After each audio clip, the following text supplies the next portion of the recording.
Hello hello student, मैं Manoj Kumar Meena, lecturer electronics, government polytechnic college Dausa.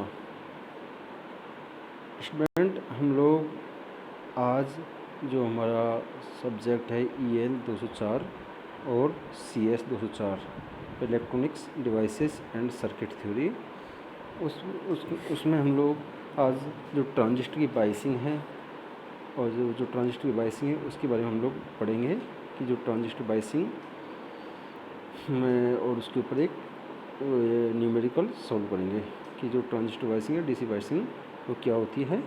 तो हम लोगों ने पहले पढ़ा था कि जो क्यू पॉइंट होता है, जो क्यू पॉइंट उसमें हम लोगों ने एक IC जो कलेक्टर करंट और voltage between collector and emitter उसके बीच में एक कर्व खींचा था और हम लोगों ने वहाँ पर जाना था कि IC की वैल्यू यदि बीटा IC बराबर बीटा IB होगा, ये केवल और केवल ये एक्टिव रीजन के लिए काम करता है। IC बराबर beta IB only for active.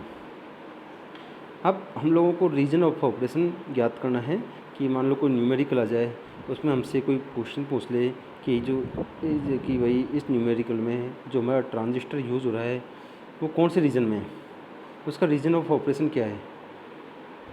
तो to find out whether the transistor is in active और सैचुरेशन और कट ऑफ रीजन, कि हमारा जो ट्रांजिस्टर है वो एक्टिव रीजन में है या सैचुरेशन में है या कट ऑफ रीजन में है, उसको ज्ञात करने के लिए हम लोगों को जो हमारा IC और VC के बीच में कर्व खींचना पड़ेगा और ये इसी से हम क्यू पॉइंट निकालते हैं। तो और ये कर्व होता है, इस कर्व से इसको ये लोड लाइन होता है। जो लोड लाइन होता है इस सर्किट के लिए डिफ़ाइन होता है, किसी डिवाइस के लिए डिफ़ाइन नहीं होता। तो बहुत महत्वपूर्ण चीज़ है, हमें याद रखना है। Load line defined for circuit not for device. हम लोगों को डिवाइस के लिए लोड लाइन का यूज़ नहीं होता है। लोकस, हमने लोकस पॉइंट निकालना है, locus of IC and V, जो हमारा करंट है और वोल्टेज है उसके बीच का लोकस है अक्रॉस द टर्मिनल, वही हमारा लोड लाइन है। क्यू पॉइंट को हम लोग जो हमारा ऑपरेटिंग पॉइंट भी बोलते हैं। क्यू पॉइंट होता है इसको हम लोग ऑपरेटिंग पॉइंट भी बोलते हैं। अब हम लोगों ने जो रीजन ऑफ ऑपरेशन निकाला था कि रीजन ऑफ ऑपरेशन के लिए मान लो हमारा ट्रांजिस्टर है एक कट ऑफ में काम कर रहा है, तो कट ऑफ के लिए हमें जो इसका JE जंक्शन है, जो एमिटर बेस जंक्शन है, ये रिवर्स बायस में होगा, तथा जो कलेक्टर और बेस जंक्शन है ये भी रिवर्स बायस में होगा। ये हमारा इसको बोलते हैं कट ऑफ। अब हम लोगों को याद रखना है कुछ, एक छोटा सा प्रोसीजर है, मैं आपको बता देता हूँ कि if junction is reverse bias, हमारा जो ट्रांजिस्टर है ये कट ऑफ में रहेगा। आप इस चीज़ को नोट भी कर सकते हैं, ये बहुत महत्वपूर्ण चीज़ है कि हमें यदि हमारा जंक्शन रिवर्स बायस में है तो हमारा BJT कट ऑफ में होगा। इफ जंक्शन हमारा जो एमिटर बेस जंक्शन है ये फॉरवर्ड बायस में है, then assume the device is in active, तो हम लोगों को जो हमारा BJT है उसको एक्टिव रीजन में कंसिडर करना है। और एक्टिव रीजन के लिए हम लोगों को बेस और एमिटर है उसके बीच का वोल्टेज को 0.7 वोल्ट रखना है।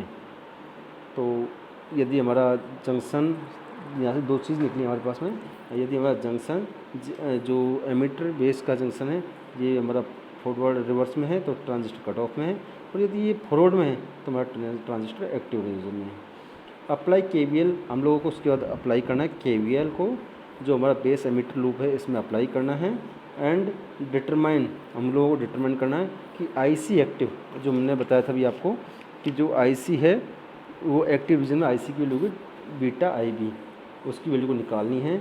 उसके बाद हम लोगों को डिटरमाइन करना है जो हमारा IC सेट है, जो हमारा IC की वैल्यू जो सेचुरेशन में है वो कैसे आएगी, BCC minus BCE set divided by RC plus RE, इसकी वैल्यू BC सेट आएगा। अब सबसे महत्वपूर्ण चीज़ ये है कि हम लोगों को IC की वैल्यू IC एक्टिव में निकालना है बीटा इंटू IB से, लेकिन IC सेचुरेशन निकालना है हम लोगों को BCC minus BCE set divided by collector resistance plus emitter resistance, यहाँ से इसकी वैल्यू को निकालना है। उसके बाद हम लोगों को जो कलेक्टर करंट है वो एक्टिव रीजन में और सैचुरेशन रीजन इसके बीच का आपस में कंपेरिजन करना है। यदि हमारा आईसी एक्टिव की वैल्यू आईसी सैचुरेशन से कम है, मतलब कि सैचुरेशन में गया नहीं अभी, ट्रांजिस्टर की आईसी जो हमारा कलेक्टर करंट है उसकी वैल्यू आईसी सेट से कम है, तो हमारा बीजेटी एक्टिव रीजन में होगा, अदरवाइज़ ये सैचुरेशन रीजन में होगा। अब इसी चीज़ को हम लोग यहाँ पर देखते हैं कि हमारा एक वोल्टेज डिवाइडर वाइस इसको बोलते हैं, इस जो सर्किट दिया हुआ है यह है वोल्टेज डिवाइडर कॉन्फ़िगरेशन। इसमें जो हमारा एक ट्रांजिस्टर बीजेटी लगा हुआ है, एक कलेक्टर रेजिस्टेंस है, एक एमिटर रेजिस्टेंस है और एक R1 R2 resistance plus VCC लगा हुआ है। अब हम लोगों को यहाँ पर जो वोल्टेज है इसको दो पार्टों में ब्रेक किया, VCC इधर, क्योंकि इस पूरी लाइन पर वोल्टेज सेम है VCC, ये R1 पे भी VCC है और RC पे VCC है। अब हम लोगों को यहाँ पर थेवेनिन लगाना है। थेवेनिन के लिए हमें वोल्टेज को अलग अलग कर लेना है। अब थेवेनिन में क्या होगा, हमारा रेजिस्टेंस होगा R1, हम लोगों को R2 रेजिस्टेंस से इसके अक्रॉस में वोल्टेज निकालना है। हम लोगों को VTH और RTH की वैल्यू निकालना है। VTH की वैल्यू होगी VCC R2 divided by R1 plus R2 और RTH होगा हमारा R1 R2 divided by R1 plus R2। ये हमारा हम लोगों ने थेवेनिन निकाल लिया और ये RTH और VTH की वैल्यू को रख के इक्विवेलेंट सर्किट बना लिया है। तो जैसे कि हम लोगों ने यहाँ पे ये हमारा एक थेवेनिन सर्किट बना दिया, यहाँ से RTH VTH की वैल्यू को निकाला है और जो हमारा पुराना सर्किट था उसमें इसकी वैल्यू को रख लिया। इसमें R1 जो इक्विवेलेंट होगा R1 R2 divided by R1 plus R2। यहाँ पे यदि R1 की वैल्यू बहुत ज़्यादा अज्यूम करना है, R1 की वैल्यू बहुत ज़्यादा है R2 से, तो हम लोगों को इसमें हम लोगों को R2 कॉमन लेना है। R2 कॉमन लेंगे तो R1 divided by 1 plus R1 divided by R2 होएगा और यहाँ पर R1 डिवाइडेड बाई R2 को के से कंसिडर कर लेंगे, जैसा कि यहाँ पर दिखाया गया है। एक के से कंसिडर कर लिया और यहाँ पे एक कोई ट्रांजिस्टर है, एक कोई सर्किट है जिसमें एक 35 ओम का रेजिस्टेंस है, एक दूसरा 1/2 किलो ओम का है, हाफ ओम का है।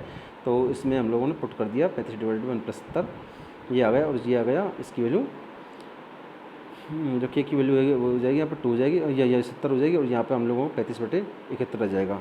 अब हमारे पास में V नोट निकालना है। हम लोगों को एक सर्किट दिया हुआ है, इस V नोट निकालना है। इसमें हम लोग वोल्टेज डिवाइडर बायस लगा सकते हैं। जो ये सर्किट है इसमें R1 R2 की वैल्यू दोनों की वैल्यू 1 है, 2 किलो ओम है, अतः इसका रेजिस्टेंस 1 किलो ओम आ जाएगा। क्योंकि हम लोग फॉर्मूला लगाया ऊपर वाला वो लगा देंगे, R1 डिवाइडेड बाई 1 प्लस के, वो लगा दिया तो यहाँ से 1 किलो ओम आ जाएगा। और VTH की वैल्यू जैसा ऊपर दिखाया गया है कि पिछले में कि जो हमारा होगा VCC R2 divided by R1 plus R2, यहाँ पर हो जाएगी 3 वोल्ट। अब इसको हम लोगों ने थेवेनिन से एक सर्किट बना लिया है हम लोगों को V0 निकालना है, ये एमीटर पर, ट्रांजिस्टर के एमीटर पर। अब हम लोगों को सबसे पहले कंसीडर करना है कि हमारा जो BJT है, मैंने बताया था आपको कि जो BJT हमारा एक्टिव रीजन में है। एक्टिव रीजन में करने से हम लोगों को सीधा पता चल जाएगा कि हमारे VB की वैल्यू होगी 0.7, ये हमें कंसीडर करनी है। उसके बाद में हमारा जो ये VB लो पे इसमें KVL लगा देना। KVL लगाने पर -3 plus IB plus 0.7 plus beta plus 1 IB। अब बीटा की वैल्यू जो दी हुई है 100, उसको पुट कर देना है। तो पुट करने के बाद में IB की वैल्यू आएगी 0.0225 मिली एम्पियर, ये वैल्यू आ जाएगी। अब हम लोगों को IC एक्टिव निकालना है। IC एक्टिव होगा बीटा इंटू IB, ये IC एक्टिव है। अब IC सेट, इसकी वैल्यू मैंने बताई थी आपको, इसकी वैल्यू होगी VCC की वैल्यू यहाँ पे 6 माइनस VCE सेट, जो हमारे कलेक्टर एमीटर के बीच में सेचुरेशन पे जो वोल्टेज होगा ये होगा 0.2 डिवाइडेड बाई जो हमारा RC प्लस RE 5 + 1, इसकी वैल्यू आएगी 0.966। अब हम लोगों को कंपेरिजन करना है कि IC सेट की वैल्यू ज़्यादा है या IC एक्टिव की वैल्यू ज़्यादा है।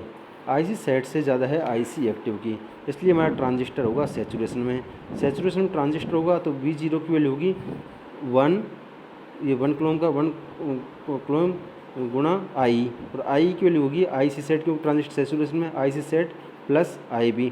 IC सेट की वैल्यू यहाँ से रख लेंगे ऊपर से और IB की वैल्यू I पहले निकालिए। अब ये हमारा V0 की वैल्यू आएगी और 1 किलो ओम का रेजिस्टेंस है तो V0 की वैल्यू 0.96 वोल्ट आ जाएगी। तो आज का इस तरीके से हम लोग वोल्टेज डिवाइडर और बायस और इसके ऊपर जो न्यूमेरिकल है इसको हम लोग सॉल्व कर सकते हैं। तो यदि किसी को कोई डाउट है तो कमेंट बॉक्स में लिख दें एक बार। और जो भी इससे रिलेटेड जो जितने भी कोई क्वेश्चन मिलते हैं आपको, वहाँ से एक उसको सॉल्व करें और कोई दिक्कत हो तो एक बार पूछ लें। धन्यवाद।